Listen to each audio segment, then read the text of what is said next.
Tonight on the Lawyer Henderson podcast show. Well, we're continuing our uploads all night long here. We're talking about Nappy Tappy Sharpton. Talking about he's warning the Democratic leaders of wanting black electorate support. Oh, yes, black people are not showing up for the Democrats anymore. They're not voting for nothing. They're changing to either sit at home or do a protest vote voting for Republicans. So what we're going to be talking about here today is will the Democrats shape up, and do something for black folks?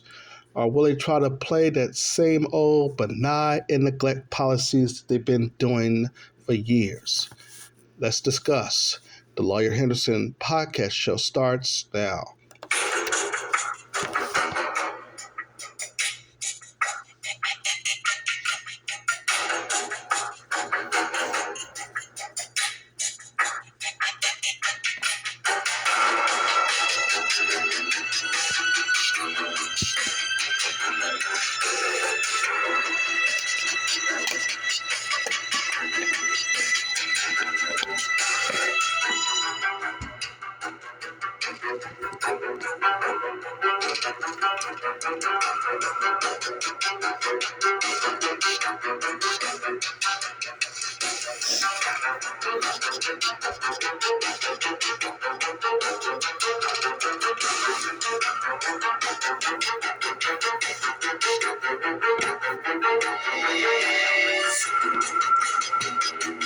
Nappy Tappy Sharpton, Al Sharpton, Reverend Al Sharpton, trying to continue to keep black folks on the Democratic plantation.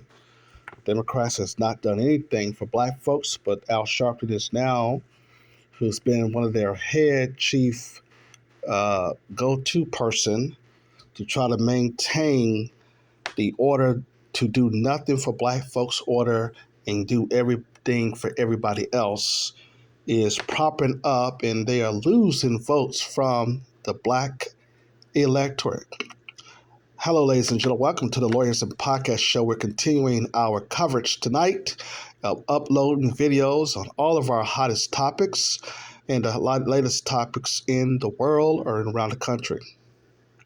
Al Sharpton warns Democratic leaders of wanting black electorate support by Ed Pilkington. This is in New York, and we're going to give The Guardian its props. The article goes on to write that the Reverend Al Sharpton has warned Democratic leaders that they must step up the party's appeal to African-American voters or risk Donald Trump or other Republican leaders making greater inroads with the black electorate in the run-up for the 2024 presidential election. Speaking to The Guardian from the Harlem headquarters of his civil rights group, National Action Network, in New York City, Sharpton, 68, says that Trump's small but notable support in 2020 among voters in certain minority demographics should set off alarm bells for Democratic strategists. As incremental as it was, Trump and the Republicans made some increases among black male voters, he said. We did not see that coming. We need to be really very careful not to ignore that. Black voters were critical to Joe Biden's success in 2020. Both in securing the Democratic nomination in his victory in the November general election. Partly in recognition of such support, the president is proposing that South Carolina, a state with majority black Democratic electorate, should be promoted to having the first nominating contest in the 2024 primary elections. Now, he said the exit poll from the 2020 presidential contest suggests that Trump increased his support among black men by 6 points over his 2016 performance. That increase was recorded despite Trump's hostile stance towards minority groups during his term in the White House including the travel ban on immigrants from Muslim-majority countries, attacked on prominent black leaders, and the flirtation with white supremacist organizations. Sharpton commented in 2019 that Trump had particular venom for people of color. There we go. Now it's going to say that more detailed studies of 2020 voting patterns by the Pew Research Center of AP VoteCast found an increase in Trump's support among black voters to be less pronounced, rising from 6% of black vote in 2016 to just 8% in 2020. The shift was more than marked among Hispanic Americans, with Trump's share of a desperate electoral increasing from 28 to 38% over the 4 years. Sharpton talked to The Guardian ahead of the cinematic release of Loudmouth, a new documentary on his life and civil rights battles. The film followed his long record of activism, starting with his 1970s confrontation against racial violence in an all-white neighborhood of New York, and leading up to the eulogy he gave at the funeral of George Floyd after the black man has been murdered by a white police officer in Minneapolis in 2020. Sharpton said that his own conversation led him to believe that small slices of the black electorate remain amenable to Trump's politics that should be an issue for the Democratic Party leaders. When I go around nationality, people might say that they are a little more conservative, especially black men, he said. Some of Trump's appeal could be put down misogyny, Sharpton suggests. I get on my radio show, a black woman appoints Supreme Court Justice, a black woman as vice president. What about black men?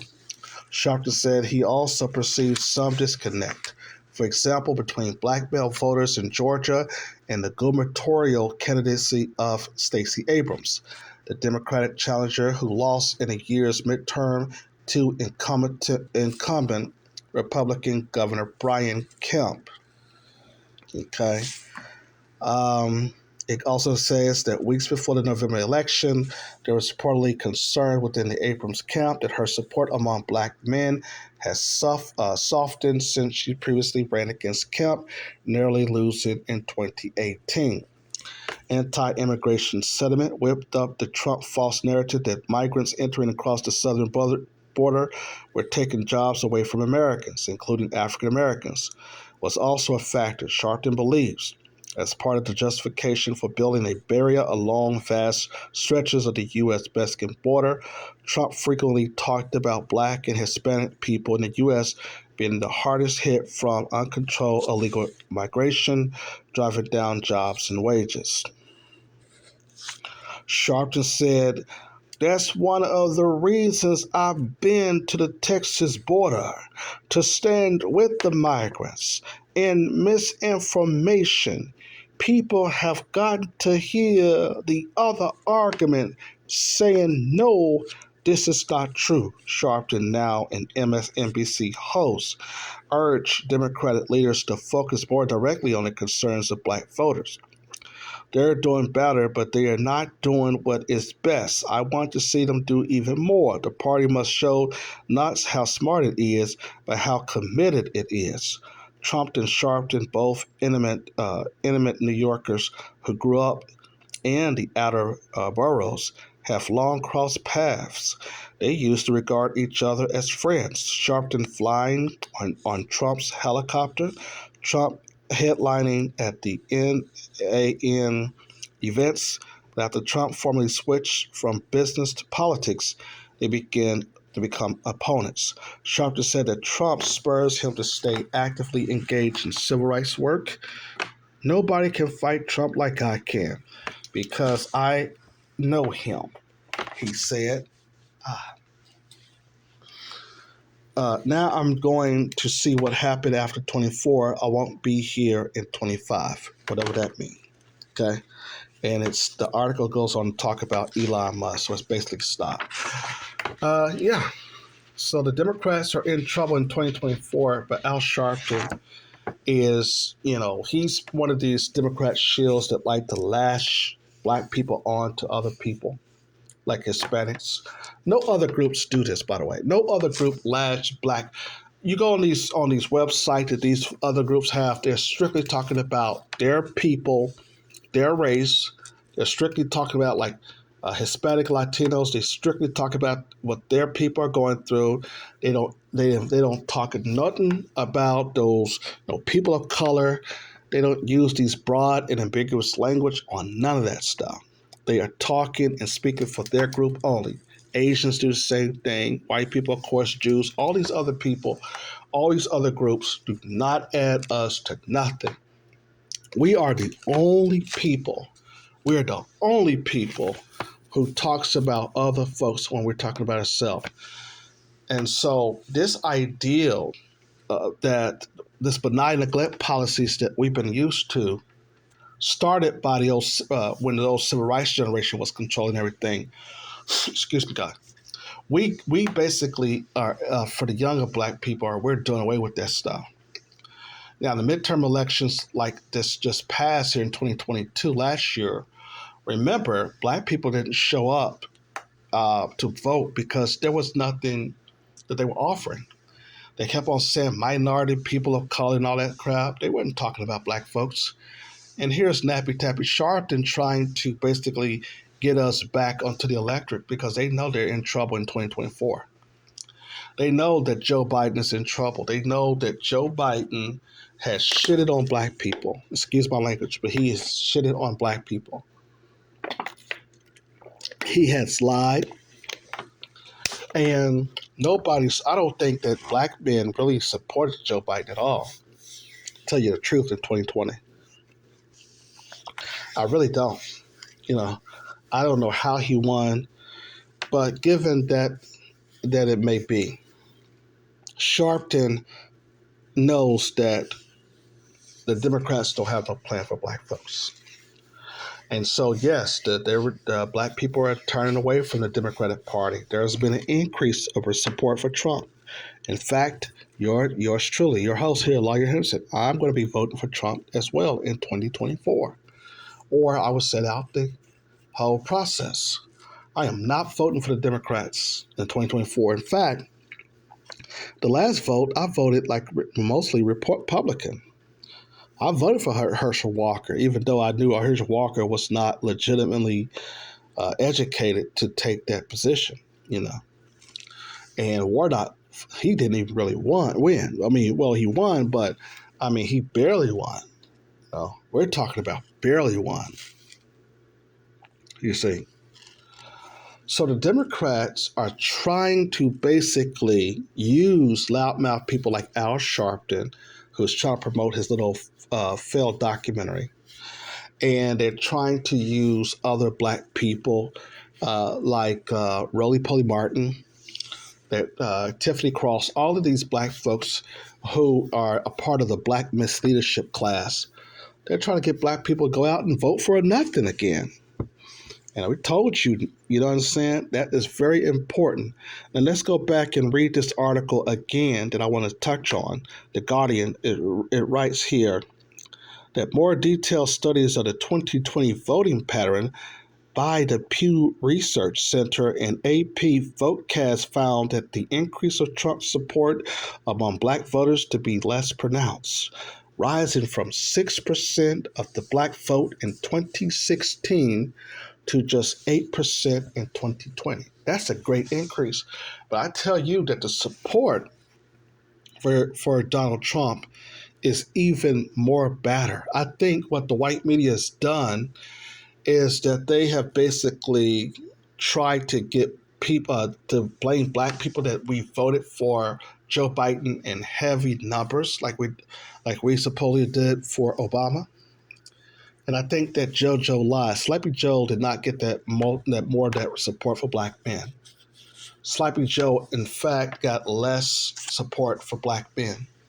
One of the main reasons why he didn't do a damn thing for black people. Excuse me, guys. So we have to understand that, no, we're not voting for no Democrats or no Republicans, nobody. until they give us our reparations, our tangibles, a black agenda, a hate crime bill. Black people need tangible benefits, and we're not just going to go and just be voting for nothing. We're not going to be like the old civil rights generation. We're not just going to go and vote. That's foolish. Voting is a transactional situation. So, and that's just the end of it. They think that they're going to basically use Nappy Tappy Sharpton and all these other people to get us to the polls. Oh hell no! What's that? Do scrippers there in Atlanta did that video commercial? Get your booties to the polls and all that stuff. Foolish, foolish. We're not doing that. We're not listening to that crap. You see, we're just not. And so, yeah, but I want y'all to think, I want y'all to just leave a comment, like, share, and subscribe. Tell me what you think about this. Are you going to support the Democrats? Let us know in the comments down below. ScrewTube got me on a shallow band, but we're still doing it on the Lawyer Henderson podcast show.